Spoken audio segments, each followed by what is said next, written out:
اس دن میں شوہر کے ساتھ بازار گئی۔ اتنے دن سے بازار جانا چاہتی تھی، وقت نہیں ملتا تھا۔ آج اتوار تھا، شوہر بھی گھر پر تھے تو ناشتے کے بعد ہم لوگ بازار آ گئے۔ ابھی میں کچھ ہی چیزیں دیکھ ہی رہی تھی کہ مجھے کسی نے پیچھے سے پکارا۔ میں نے مڑ کر دیکھا تو اچانک ایک فقیر میرے پاس آیا۔ تو اس سے پہلے کہ وہ بھیک مانگتا اور دعائیں دینا شروع کرتا، میں نے پرس کھول کر اسے 100 کا نوٹ تھما دیا۔ پیسے دے کر میں جوں ہی پلٹنے لگی تو اچانک اس فقیر نے میرا دامن پکڑ لیا اور بولا، بی بی پیسے واپس لے لے۔ اس کی یہ بات سن کر مجھے بہت عجیب لگا۔ مجھے یہ پہلا فقیر ہوگا جو پیسے لوٹا رہا تھا۔ میں نے کہا، رکھ لو، کیا ہو گیا؟ میں نے پوچھا تو وہ اچانک میرا دامن پکڑ کر بولا، تم وہی ہو نا؟ یہ سن کر میں سنسی ہو گئی اور پھر میرے پاؤں پکڑ کر بولا، بی بی جی مجھے پیسے نہیں چاہیے، بس میرے چہرے پر تھپڑ مار دیں۔ یہ کہہ کر وہ خود کو دونوں ہاتھوں سے تھپڑ مارنے لگا۔ یہ دیکھ کر میں ڈر کر فوراً شوہر کا ہاتھ کھینچ کر بولی، عرفان چلیں گھر چلیں۔ انہوں نے سمجھانے کی کوشش کی، میں آئی ہوں تو شاپنگ کر کے ہی گھر جاؤں، لیکن میں نہیں مانی۔ میں بہت گھبرا گئی تھی، میں وہاں نہیں رک سکتی تھی، نہ ہی اب میں سکون کے ساتھ شاپنگ کر سکتی تھی۔ اس لیے انہیں لے کر گاڑی میں بیٹھ گئی اور بغیر شاپنگ کیے واپس آ گئی۔ اگلے دن میں اسی پاگل فقیر کے بارے میں ہی سوچ رہی تھی کہ نوکرانی نے آ کر بتایا کہ باجی آپ سے باہر کوئی ملنا چاہتا ہے۔ مجھ سے، کون ہے؟ چلو میں دیکھتی ہوں۔ میں دوپٹہ اوڑھ کے جوں ہی باہر گلی میں نکلی، یہ دیکھ کر لرز گئی کہ وہی فقیر دروازے پر کھڑا تھا۔ میں نے اسی وقت گیٹ بند کر دیا اور میں فوراً اندر بھاگی۔ مجھے بہت گھبراہٹ ہو رہی تھی، میں گھر پر اکیلی تھی، یہ سوچ کر پریشان ہو گئی تھی۔ اندر آ کر میں نے سکون کا سانس لیا اور سوچنے لگی، یہ فقیر میرے گھر تک پہنچ گیا اور یہ کیوں میرا پیچھا کر رہا ہے؟ بہت سوچا مگر کوئی سیرا میرے ہاتھ نہ آیا۔ شام کو عرفان گھر آئے تو میں نے ان سے فقیر کا ذکر نہیں کیا کہ وہ تھکے ہوئے آئے ہیں، خواہ مخواہ پریشان ہو جائیں گے، مگر اب وہ روز میرے گھر کے باہر آ کر چکر لگاتا رہتا اور کبھی دروازہ کھٹکھٹاتا اور کہتا، فقیر کی بات سن لو، مگر میں گیٹ نہیں کھولتی تھی۔ اس کی بات سننا تو دور کی بات تھی، میں بہت خوفزدہ رہنے لگی تھی۔ میری راتوں کو نیند اڑ گئی تھی، اچانک سے آنکھ کھل جاتی، خوف سے پھر سے سونے کی کوشش میں رات گزر جاتی تھی۔ نیند پوری نہ ہونے کی وجہ سے طبیعت خراب رہنے لگی تھی۔ اسی طرح سے دن گزر گئے، سوچتی رہتی کہ یہ فقیر آخر کیا بات کرنا چاہتا ہے مجھ سے، میں تو اس کو جانتی نہیں۔ اس دن پہلی دفعہ بازار میں ہی دیکھا تھا اس کو۔ ایک دن تنگ آ کر میں نے شوہر کو بتا دیا، عرفان آپ کو وہ فقیر یاد ہے؟ اس نے پوچھا، کون سا فقیر؟ عرفان چائے پیتے ہوئے بولے، وہی جو اس دن بازار میں ملا تھا، عجیب پاگل سا ہے۔ میں نے بتایا، اچھا وہ پاگل جس کو دیکھ کر تم نے ڈر کے مارے شاپنگ ہی نہیں کی اور واپس گھر آ گئی تھی؟ انہوں نے یاد کرتے ہوئے ہنستے ہوئے کہا، بھی تم مجھ سے خوفزدہ ہو، کافی دن ہو گئے ہیں اس واقعے کو اب تو۔ وہ بولے، پھر میں نے انہیں بتایا کہ وہ فقیر روز ہمارے گھر کا چکر لگاتا ہے اور کئی بار کہا کہ مجھ سے کوئی بات کرنا چاہتا ہے۔ اچھا وہ حیران ہوئے، عجیب بات ہے بھئی، اس فقیر کو بھلا تم سے کیا بات کرنی ہے؟ وہ بولے، یہی تو میں بھی سوچتی ہوں کہ اس کو مجھ سے کیا کام ہے آخر۔ پھر اس کے ایک دن میں نے ان کی موجودگی میں ہی اس فقیر کو اندر بلا لیا اور پھر جو ہی وہ اندر داخل ہوا تو اچانک میری نظر فقیر کے کپڑوں میں چھپے ہوئے ہاتھ پر پڑی جس میں وہ چیز بندھی ہوئی تھی، جسے دیکھ کر میری روح تک کانپ گئی تھی۔ میں بہت ہی سیدھی سادی عام سی لڑکی تھی، مجھے اچھے برے کی کوئی پہچان نہیں تھی۔ دنیا میں کیا ہو رہا تھا مجھے کوئی دلچسپی نہیں تھی، اپنی موج میں رہتی، کالج سے سیدھا گھر آتی اور گھر سے سیدھی کالج، گھر آ کر کھانا کھا کے سو جاتی تو رات کے کھانے کے وقت اٹھ کے امی کا ہاتھ بٹا دیا کرتی تھی۔ ہم دو ہی بہنیں تھیں، میں چھوٹی تھی، بڑی بہن کی منگنی ہو چکی تھی، 1-2 سال میں شادی ہونی تھی۔ میں اتنی اچھی اسٹوڈنٹ نہیں تھی مگر امی ابو کو بہت شوق تھا مجھے پڑھانے کا، اس لیے محنت کر کے پاس ہو جایا کرتی تھی۔ اسی طرح میرے دن گزر رہے تھے کہ ایک دن، اس دن میں اپنے دوستوں کے ساتھ کالج سے واپس آ رہی تھی کہ ایک لڑکا کھڑا مجھے گھور رہا تھا۔ میں نے بھی اسے دیکھا اور نظر انداز کر کے وہاں سے گزر گئی۔ اگلے دن پھر وہی لڑکا راستے میں کھڑا نظر آیا، میں نے دیکھا، دیکھنے میں ٹھیک ٹھاک تھا، میری طرف ہی دیکھ کے مسکرایا۔ پھر وہ لڑکا روز وہاں کھڑا نظر آتا، مجھے بھی اس کی عادت ہو گئی تھی، کہتا کچھ نہ تھا کیونکہ میری سہیلیاں بھی میرے ساتھ ہوتی۔ ایک دن ایک پیریڈ رہتا تھا تو جلدی سے نکل آئی، مجھے بخار محسوس ہو رہا تھا، گھر زیادہ دور نہیں تھا تو میں پیدل ہی آ جاتی تھی۔ وہ لڑکا کالج سے دور کھڑا مجھے نظر آیا، میں چلتی گئی، اس نے مجھے اکیلے آتا دیکھ کر مجھے روکا۔ سنو، اس نے کہا۔ میں رک گئی، میرا دل دھک دھک کر رہا تھا۔ میں نے ہمت کر کے کہا، کیا ہے، کون ہو تم، اور روز کیوں میرے راستے میں کھڑے ہوتے ہو؟ وہ مسکرا کے بولا، تمہارے لیے۔ میں گھبرا گئی۔ وہ میری آنکھوں میں آنکھیں ڈال کر کہنے لگا، آئی لو یو، میں تم سے بہت محبت کرتا ہوں۔ ساحرہ، میں حیرت میں پڑ گئی۔ وہ تو میرا نام بھی جانتا تھا۔ میرے ہاتھ کانپ رہے تھے۔ میں نے پوچھا، تم میرا نام کیسے جانتے ہو؟ اس نے کہا، نام جاننا کون سا مشکل کام ہے، میں تو تمہارے گھر کا پتہ بھی جانتا ہوں۔ یہ سن کر میرے ہوش اڑ گئے۔ میں نے ڈرتے ہوئے پوچھا، تم کیا چاہتے ہو؟ وہ بولا، صرف تمہیں چاہتا ہوں۔ جب سے تمہیں دیکھا ہے میری نیندیں اڑ گئی ہیں، میرا چین کھو گیا ہے، اور میں چاہتا ہوں میری محبت کا جواب تم بھی محبت سے دو۔ یہ سن کر میں رکی نہیں کہ کہیں کوئی دیکھ نہ لے۔ چلنے لگی۔ وہ پکارتا ہی رہ گیا کہ رکو، لیکن میں بھاگتی ہوئی گھر آ گئی۔ گھر پہنچ کے دوائی کھائی اور سو گئی۔ رات کو طبیعت کچھ بہتر ہوئی تو میں اسی لڑکے کے بارے میں سوچنے لگی۔ اس نے اپنا نام عامر بتایا تھا۔ اس کو سوچتے ہوئے دل زور زور سے دھڑکنے لگا۔ یہ پہلی بار تھا کہ کوئی لڑکا مجھ میں اتنی دلچسپی لے رہا تھا، اور مجھے برا بھی نہیں لگ رہا تھا۔ پھر روز ہی وہ راستے میں ملتا، مسکراتا، اشارے سے سلام کرتا، اور میں شرما جاتی۔ کچھ دن بعد وہ مجھے خط دینے لگا، اور میں گھر آ کر اس کے خط پڑھتی، پھر چھپا کے رکھ دیتی۔ پھر میں بھی اسے خط کے جواب لکھ کے دینے لگی۔ مجھے وہ اچھا لگنے لگا۔ ہاں، میں اس سے محبت کرنے لگی تھی۔ پہلی محبت کا یہ احساس مجھے پورا دن سرشار کیے رکھتا۔ ہم راستے میں روز ایک دوسرے کو دیکھتے تھے، اور بات چیت خط و کتابت کے ذریعے ہوتی تھی۔ پھر ایک دن میں نے خط میں لکھا کہ ہم کب تک آخر خط ہی لکھتے رہیں گے، اب ملو مجھ سے، ہم دونوں کو کہیں ملنا چاہیے۔ میں اس کو جواب میں لکھا کہ ملنا تو میں بھی چاہتی ہوں، مگر یہ ممکن نہیں، ہم پکڑے جائیں گے۔ اس نے لکھا کہ تم کالج آنا، وہاں سے میرے ساتھ چلنا، پھر میں تمہیں چھٹی کے وقت کالج چھوڑ دوں گا۔ میں مان گئی۔ اگلے دن میں کالج کے لیے نکلی تو وہ کالج کے قریب ہی اپنی بائک لے کے کھڑا تھا۔ میں نے ادھر ادھر دیکھا اور اس کی بائک پر بیٹھ گئی۔ وہ مجھے ایک پارک میں لے گیا۔ وہاں مجھے اپنی محبت کا یقین دلایا، کئی وعدے کیے، بہت قسمیں کھائیں، اور کہا کہ وہ میرے بغیر نہیں رہ سکتا۔ اس کی شرطوں کو دیکھ کر مجھے خود بھی رشک آنے لگا۔ میں نے تو کبھی خواب میں بھی نہیں سوچا تھا کہ کوئی لڑکا میری زندگی میں آئے گا اور بے تحاشا محبت کرے گا۔ میں بہت خوش تھی۔ اس دن گھر آ کر بار بار مسکراتی، اسے بات کیے بنا نہیں رہ پاتی، بس وہی مجھے ہر جگہ نظر آتا۔ گھر میں کسی کو اس کے بارے میں نہیں بتایا۔ پھر اکثر ہم دونوں ملنے لگے، پھر پارکوں میں، پھر ہوٹل میں، اور ایک دن وہ مجھے اپنے ایک دوست کی فلیٹ پر لے آیا۔ میں گھبرا کر بولی، عامر، تم مجھے یہاں کیوں لائے ہو؟ وہ بولا، تم اندر تو چلو۔ میرا ہاتھ پکڑ کر وہ مجھے اندر لے آیا۔ یہ ایک چھوٹا سا ایک کمرہ کا فلیٹ تھا جہاں وہ مجھے لایا تھا۔ محبت اور لگاوٹ بھری نظروں سے دیکھتے ہوئے کہا کہ میں جلد گھر والوں کو تمہارے گھر بھیجوں گا۔ اور پھر میں بھی اس کی چکنی چپڑی باتوں میں آ گئی، اپنا آپ تک گنوا چکی، کیونکہ میں اس کی محبت میں مجبور ہو گئی تھی۔ اس کی بات ماننے کے علاوہ کوئی چارہ نہیں تھا میرے پاس۔ گھر آ کر میں بہت روئی اور پچھتائی کہ یہ میں نے کیا کر دیا۔ میں کسی کے پیار میں اس حد تک کیسے جا سکتی ہوں؟ لیکن اگلے دن عامر نے پھر سے مجھے اپنی محبت کا یقین دلا کر سب کچھ بھلا دیا۔ کچھ دن سے میری طبیعت خراب رہنے لگی تھی، جسم بے جان سا ہو رہا تھا۔ ایک دن کالج میں چکر آ گیا تو میری دوست مجھے قریب کے کلینک میں زبردستی لے گئی، جہاں میرے چیک اپ کے بعد ڈاکٹر نے مجھ سے ہسبینڈ کا نام پوچھا، جسے سن کر میں چونک گئی اور سہیلی کی طرف دیکھا۔ میری سہیلی بولی، ڈاکٹر صاحبہ، یہ کنواری ہے، شادی شدہ نہیں۔ یہ سن کر ڈاکٹر نے میری طرف عجیب نظروں سے دیکھا اور کہا، پھر یہ بچہ کس کا ہے؟ بچہ؟ میرے پیروں کے نیچے سے زمین سرکنے لگی۔ یہ سن کر سر گھوم رہا تھا۔ ڈاکٹر کیا کہہ رہی تھی؟ مجھے کچھ سنائی نہیں دے رہا تھا۔ میری سہیلی فرح مجھے کلینک سے باہر لے آئی اور بتایا کہ میں ماں بننے والی ہوں۔ اس نے میری حالت دیکھ کر مجھ سے اور کچھ نہیں پوچھا اور تسلی دیتے ہوئے بولی، میں کسی کو نہیں بتاؤں گی، اس راز کو راز ہی رکھوں گی۔ اس وقت تمہاری ایسی حالت نہیں کہ میں تم سے کچھ سوال جواب کروں۔ اس نے مجھے گھر تک چھوڑا اور چلی گئی۔ گھر پہنچ کر اپنے بستر پر گر کے میں بہت روئی۔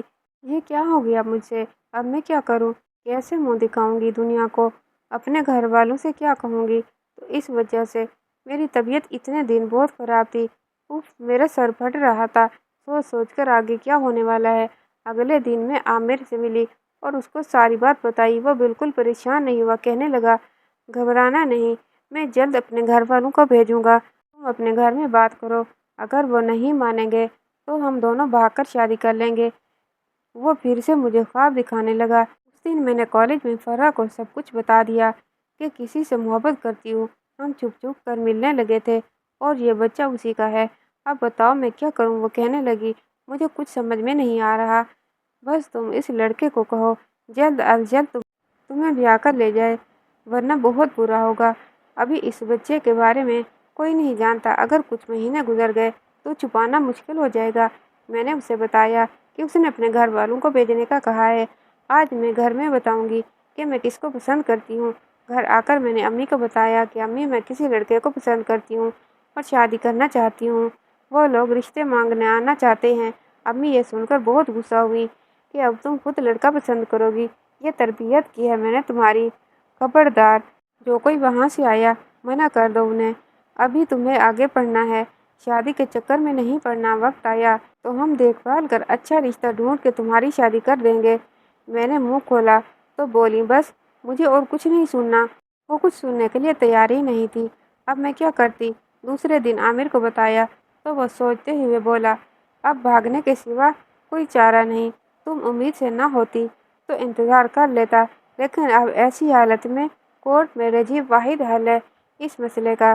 تم ایسا کرو آج رات اپنا ضروری سامان لے کر تیار رہنا، ہم رات کو بھاگ کر صبح کورٹ میں شادی کر لیں گے۔ میں اس کی بات مانتی نہیں تو کیا کرتی، بدنامی ویسے بھی میرا مقدر بن چکی تھی۔ اس رات میں نے اپنا ضروری سامان ایک چھوٹے سے بیگ میں ڈالا اور سب کے سونے کا انتظار کرنے لگی۔ جب سب سو گئے تو ہمت کر کے بیگ اٹھایا اور چوری سے نکل آئی۔ باہر نکڑ پہ عامر بائک لے کے میرا انتظار کر رہا تھا۔ میں بائک پہ بیٹھ کے اس کے ساتھ نکل آئی جہاں بہت دور کا بائک اس نے ایک بنگلے کے پاس روکی اور مجھے اندر آنے کو کہا۔ میں نے پوچھا یہ کس کا گھر ہے؟ وہ بولا اس کے دوست کا گھر ہے، آج رات ہم یہیں پر رکیں گے۔ میں جھجکتی ہوئی اندر داخل ہوئی، وہاں بہت ساری لڑکیاں تھیں اور مرد حضرات بھی تھے۔ راہداری سے گزر کر وہ ایک ڈرائنگ روم نما کمرے میں مجھے لایا اور وہاں ایک کراٹ قسم کی عورت بیٹھی پان چبا رہی تھی۔ لے آئے لڑکی عامر؟ عورت عامر سے بولی۔ دیکھ لو۔ عامر کمینے پن سے مجھے دیکھتے ہوئے بولا اچھی ہے بہت، میرے پیسے دو، دیر ہو رہی ہے۔ میں جو حیران اور پریشان کھڑی تھی، کبھی اس عورت کو کبھی عامر کو دیکھ رہی تھی جو عورت سے پیسے وصول کر رہا تھا۔ میں چلائی عامر یہ سب کیا ہے اور تم اس عورت سے کس چیز کے پیسے لے رہے ہو؟ عامر پیسے لے کے بنا بات کے چلتا بنا۔ میں اس کے پیچھے لپکی تو ایک آدمی نے مجھے پکڑ لیا۔ عورت اٹھی اور بولی وہ تمہیں بیچنے آیا تھا۔ میرا رنگ فک ہو گیا، میں نے نفی میں گردن ہلائی اور وہ بولی تمہارا سودا کر کے چلا گیا ہے اور اب تم اس کوٹھے کی رونق بنو گی، جیسا میں کہوں ویسا ہی کرو گی۔ اس نے میرے سر پہ دھماکہ کیا۔ میں چلانے لگی نہیں چھوڑو مجھے، میں یہاں نہیں رہوں گی۔ ان لوگوں نے مجھے کمرے میں بند کر دیا جہاں چیخ چیخ کر اور رو رو کر میری حالت قہر ہو گئی تھی۔ عامر نے مجھے ورغلا کر مجھے دھوکہ دیا۔ عورت بتا رہی تھی کہ وہ پہلے بھی 2 لڑکیاں اس کو بیچ چکا ہے، میرے ساتھ دھوکہ ہو چکا تھا، عزت بھی گنوا چکی تھی اور اب یہ کوٹھے کی ذلت، اس گندگی میں نہیں رہ سکتی میں۔ میں نے دروازے کو بہت پیٹا، واسطے دیے کہ مجھے جانے دو۔ وہ لوگ ایسی چیخو پکار کے عادی تھے، کسی نے نہیں سنی۔ میری تھک ہار کر میں چپ ہو گئی تھی۔ عورت کا خاص چمچہ اور لڑکیوں کا دلال جس کا نام شوقی تھا، میرے لیے روز کھانا پانی دے کے جاتا اور سمجھاتا کہ ضد نہ کر، بات مان لے۔ روشن بھی کی طرح کبھی کبھی مجھے مارتا بھی تھا۔ آج بھی وہ کھانا لایا، میں نے چپ چاپ کھانا کھا لیا اور اس سے کہا کہ مجھے باہر آنے دو، میرا دم گھٹ رہا ہے یہاں، جیسا تم لوگ چاہتے ہو ویسا کروں گی۔ یہ سن کر وہ بہت خوش ہوا اور مجھے کھانا کھانے کے بعد باہر لے آیا۔ روشن بھی مجھے دیکھ کے بہت خوش ہوئی اور ایک لڑکی جس کا نام زینت تھا اسے بلا کے کہا کہ سائرہ کو سب سکھا دو، اس کا حلیہ درست کرو، کھانے پینے کا خیال رکھو۔ زینت بہت اچھی لڑکی تھی، وہ میرا بہت خیال رکھتی۔ چند دن میں میری اس سے دوستی ہو گئی۔ وہ بھی حالات کے شکار ہو کے یہاں تک پہنچی تھی، میری طرح اس نے بھی اپنا سارا قصہ اسے سنایا تھا۔ اس نے مجھ سے کہا کہ تم کسی طرح سے یہاں سے بھاگ جاؤ۔